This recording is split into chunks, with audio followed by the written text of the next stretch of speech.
21 أكتوبر 1978 7 مساء. فريدريك فالنتيتش طيار أسترالي كان يحلق بطائرة نوع سيسنا 182 من مطار مالبورت إلى كينغ آيلاند، واللي هي جزيرة صغيرة. 7 و6 دقائق يتصل فريدريك ببرج المراقبة ويقول لهم أنه كان طيارة يطير 300 متر فوقه، ويقول لهم أن الطيارة فيها 4 أضواء، لكن برج المراقبة نفى أنه ما راح يشوف حتى جسم آخر في الرادار. وراها أكد فريدريك أن الطيارة ما زالت تمشي فوقه بسرعة عالية وخارج منها ضوء أخضر. بعدها برج المراقبة طلب منه أن يحدد نوع الطائرة. كانت إجابة فريدريك: هذه ليست طائرة. كانت هذه آخر جملة قالها فريدريك قبل ينقطع الاتصال ويختفي هو وطيارته بلا أثر. بدأت عملية البحث دامت 4 أيام، شملت 2600 كيلومتر مربع، لكن بلا نتيجة. كان نظرية تقول أن فريدريك زيف اختفائه، وكان نظرية تقول أنه كان يطير بالمقلوب والطيار اللي شافها ينعكس طيارته في البحر، لكن نوع الطيار اللي كان يقودها ما تقدرش تطير بالمقلوب. وطبعا حسب الرواية كان اللي مأمن أن فريدريك كان متابع من قبل مركبة فضائية وأنها اختطفته، وكان ناس قراب من الحادث قالوا أنهم شافوا ضوء أخضر فاتح عليهم في السماء. وتبقى قضية اختفاء فريدريك فالنتيتش بلا حل إلى يومنا هذا. 25 جانفي 2002. كريستوفر تومكنز شاب أمريكي في عمره 20 سنة، عايش مع يمه وعايش حياة طبيعية. يخدم الساح، يمسح الأراضي ويحسب المساحة تاعها والحدود تاعها. على 8 تاع الصباح راح يخدم في بلاصة قريبة للغابة في ولاية جورجيا مع 3 أخوة أخرين، وبعد على بعضهم واحد 15 متر. على 1:30 كانوا يتغذاو. واحد من الخدامين اللي معاه قاعد يجمع مع كريستوفر، وراه هذا السيد اللي مع حاجة بالخف كي عاود دار لكريستوفر ملقاهش، والمعدات تاعو مازالوا في بلاصتهم. حتى واحد ما شك مع الاول، حسبوا انه راح الغابه باه يقضي حاجته، لكن كي طول راحوا يحوسوا عليه ما صابوا والو. عيطوا للشرطه وبدا التحقيق. وراه الشرطه وجدت حذاء تاع كريستوفر فوق سلك شائك في بلاصه قريبه وين اخر مره شافوه. ثاني كسبوا قطعه تاع قماش زرقاء قادر تكون مسر والو، ودراهم صرف طايحين في الارض، لكن ما كان حتى دم ولا اثار تاع مقاومه. وراه لقاو الحذاء ثاني في مزرعه بعيده 90 متر. الشرطه غلقت القضيه واستنتجت انه كريستوفر هرب وبدا حياة جديده اللي ما فيها حتى منطق. والغريب ان الخدامين اللي كانوا معاه ولا واحد فيهم تهموه، مع انه واحد فيهم وكل محامي مباشره بعد الحادثه، ووقت اخر دخل الحبس لمده طويله بتهمه اخرى ما عندها حتى علاقه بالحادثه. واسماء اللي كانوا خدامين معاه الشرطه ما خرجتهمش للعالم. كاين 3 نظريات: يا اما صح هرب وبدا حياة جديده اللي ضعيفه جدا لانه كان عايش لابس بيه، يا اما كاش حيوان ولا حاجه خارقه الطبيعه جبدته ولا هرب منها، وهذه تفسر الحذاء اللي صابوه. لكن كيف ما تسمع حتى صوت صراخ ولا نجدة ولا أثر مقاومة ولا دم أي حاجة. والنظرية المرجحة جدا أنه اللي كانوا خدامين معاه راهم مخبين حاجة ويعرفوا أكثر من اللي صرحوا به، مع العلم أن أم كريستوفر ما سمعتش بالخبر اختفاء ولدها حتى الرابعة، أي 3 ساعات بعد الحادثة. بعد 22 سنة عائلة كريستوفر ما زالت تبحث عليه حتى يومنا هذا. 30 جوان 2014.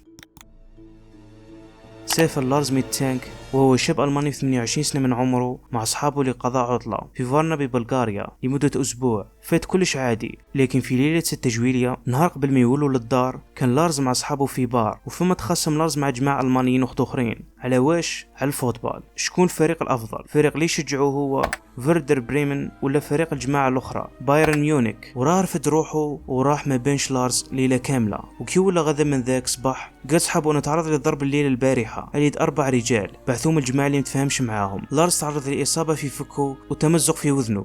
راح شاف طبيب ونصحه انه ما يسافرش ذاك النهار، ووصف له مضاد حيوي على جال الجرح اللي في وذنه. صحابه بغاو يلغوا السفرية ويقعدوا معاه، لكن لارز أصر انهم يروحوا، وغدا من ذاك يتبعهم. وراها راح قاعد في فندق قريب المطار وين بدا يتصرف تصرفات غريبة، حيث التقطت كاميرا المراقبة لارز داخل في مصعد متخبي وخرج ولا بعد ساعات. عيط ليماه ودر معاه يهمس بلي كاين ناس باغيين يسرقوه ولا يقتلوه. وراها بعث لها ميساج يسقسي على الدواء اللي مدهولو الطبيب وقالها انها تبلوكي بطاقة الانتماء الخاصة به. 8 جويلية 2014 دخل لارز المطار وراح الطبيب لي فمه باه يشوف اذا يقدر يسافر، لكن حسب الطبيب لارز بدا يتصرف بغرابة وبعدم الارتياح ويسقسي على الدواء. وراها دخل عامل بناء للمكتب لانه المطار كان تحت الاشغال في وقتها. لارز بدا يضبح: مانيش باغي نموت هنا، لازم نخرج منه. وراها ناض خرج يجري وخلص والحو فما في الارض، خرج يجري من المطار وبرا قدام المطار راح طلع فوق سياج.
هذه آخر مرة شوهد فيها لارز ميدتانك، وربما الأبد، لأنه بعد 10 سنوات مازال ما بانلوش حتى أثر.